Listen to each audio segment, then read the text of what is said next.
Welcome to Care Coordination and Interoperable Health IT Systems, Principles and Technology of Interoperable Health IT, Lecture A. This unit will cover the following learning objectives. Number 1. Name and define types of interoperability. Number 2. Explain the complexities of semantic harmonization and the benefits of using standards. Number 3. Describe and contrast intra- and inter-organizational interoperability. And number 4. Identify and discuss common types of tools and technologies used to solve health interoperability problems. In this lecture, we will be covering the definitions and levels of interoperability. You will be able to define the types of interoperability and explain semantic harmonization's complexities as well as the benefits of using standards. Interoperability could be defined as having 3 levels: foundational, structural, and semantic. The first level is foundational. Foundational interoperability allows data exchange from one information technology system to be received by another, but it does not require the ability for the receiving information technology system to interpret the data. One could also describe, quote, foundational interoperability, unquote, as, quote, lower-level interoperability, unquote. And a very important part of this is to ensure reliable communication. Both systems must have a way to reliably communicate data. There is a model called the ISO-OSI model of communications. Lower-level interoperability is about the first 6 levels of that model. However, the ISO-OSI model is outside the scope of this lecture. For more information on this model, please refer to Component 9. A transmission should not be considered complete unless the receiving system acknowledges receipt. The next level up is structural interoperability. Structural interoperability is an immediate level that defines a structure or format of data exchange. It ensures that data exchange between information technology systems can be interpreted at the data field level. Finally, we have semantic interoperability. This provides interoperability at the highest level, which is the ability of 2 or more systems to exchange information and understand the information being exchanged. It takes advantage not just of the data structure, but also the codification of the data, including terminology, so the receiving information technology system can interpret that data. This diagram summarizes the 3 levels of interoperability and each of their primary characteristics. Foundational interoperability is about data exchange in its basic form. Structural interoperability is about the structure and format of the data, so that data could be interpreted. Semantic interoperability is the ability for systems to interpret data that are exchanged. As discussed, semantic interoperability is the highest level of interoperability. However, achieving it is difficult without standards, because you must first do a semantic harmonization. Semantic harmonization means harmonizing definitions of what concepts mean between all parties in the exchange. You might also be interested in an article entitled, quote, User-Centered Semantic Harmonization, a Case Study, unquote, by Dr. Chunghwa Wang and colleagues, which discusses how difficult this process is. Let's go over an example of how challenging semantic harmonization could be. We have System A and System B. Imagine System A wants to send System B demographic information. How would you map the demographics? Imagine System A has patient name, degree of professional certification, age, gender, native language, marital status, patient ID, Social Security number, and ethnicity. Imagine System B has person first name, person last name, person name suffix, person role, date of birth, sex, preferred language, medical record number, alternate ID, and significant other indicator. How would you map the demographics? Semantic interoperability is surprisingly difficult. Most likely, different people came up with different solutions to the problem. Maybe you found you had additional questions about the meaning of each field on each system. In the end, perhaps you would agree that there isn't a good map between System A and System B. And we were only talking about 2 systems with less than a dozen fields each. Imagine how semantic harmonization and interoperability would work with more systems and data types. Imagine the work required to communicate between only 4 typical hospital systems: a patient administration system, an EHR, a laboratory information system, and a clinical data warehouse. In reality, a large hospital might have many more interfaces to send results to and various departments to obtain orders from. Let's start with the patient administration system. This system would send patient data to the EHR, the lab, and the clinical data warehouse.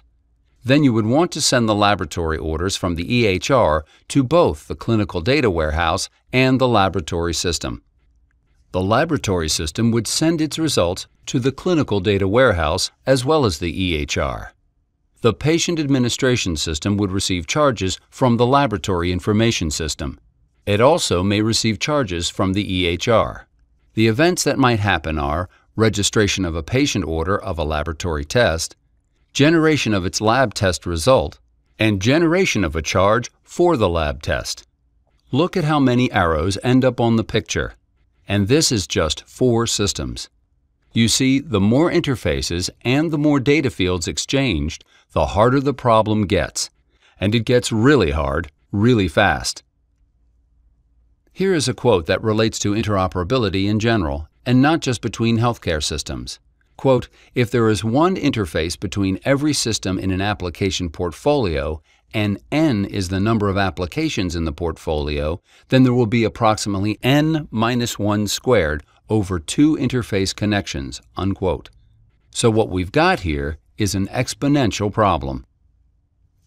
If we do interoperability without standards, we're not going to be able to solve the problem if we try to do it between any large number of systems. But there is a way to simplify the problem from exponential to linear, and that is to map to standards. So the problem is conducting conversation between every 2 interface points, and the solution is to map to data and terminology standards. Standards are going to be discussed in other lectures in this component, as well as in Component 9. Mapping to standards is sometimes called the hub-and-spoke solution. Without standards, you have point-to-point, which means you need semantic harmonization between every single system. And this picture is only showing 6 systems. And you'll see that there are quite a few arrows already, and that's only 6 systems. The growth in complexity is exponential. In the hub-and-spoke solution, each system maps to a common standard format, which is in the center of this picture. There are only 5 arrows for 5 systems. As you add systems in an interoperability problem where all systems map to standard, the growth in complexity is linear. Now, how do you actually achieve interoperability between 2 parties, 2 departments, 2 providers, etc.? The first thing, and this is really fundamental, is that both parties need health IT. A reason why meaningful use is so important is that it got health IT into so many doctors' offices and hospitals. Both systems also need to have compatible functionality so that they collect and display congruent information.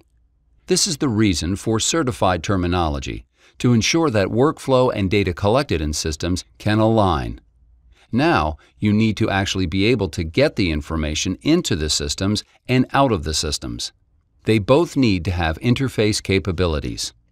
They need the ability to send and receive information.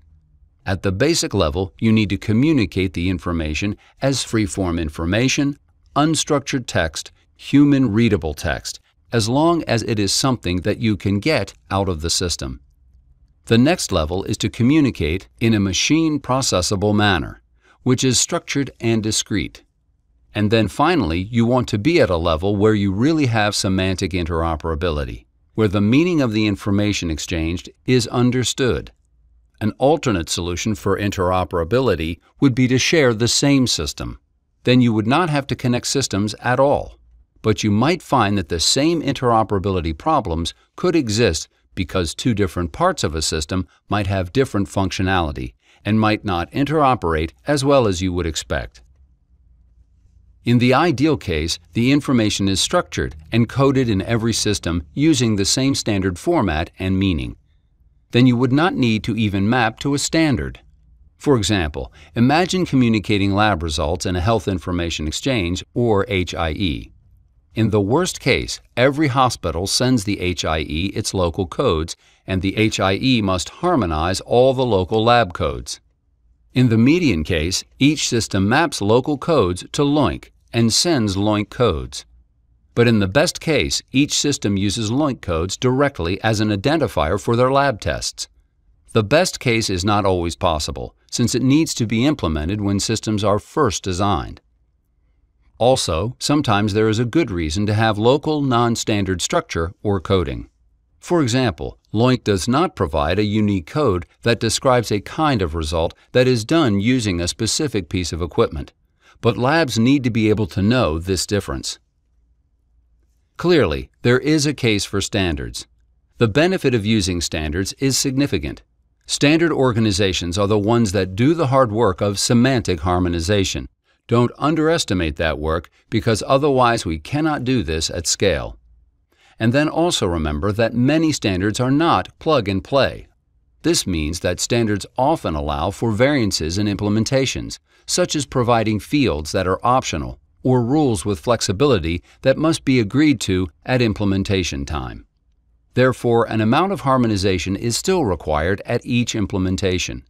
Standards are covered in Unit 5 of this component, as well as in Component 9. Standard implementation is discussed further in Unit 6 of this component.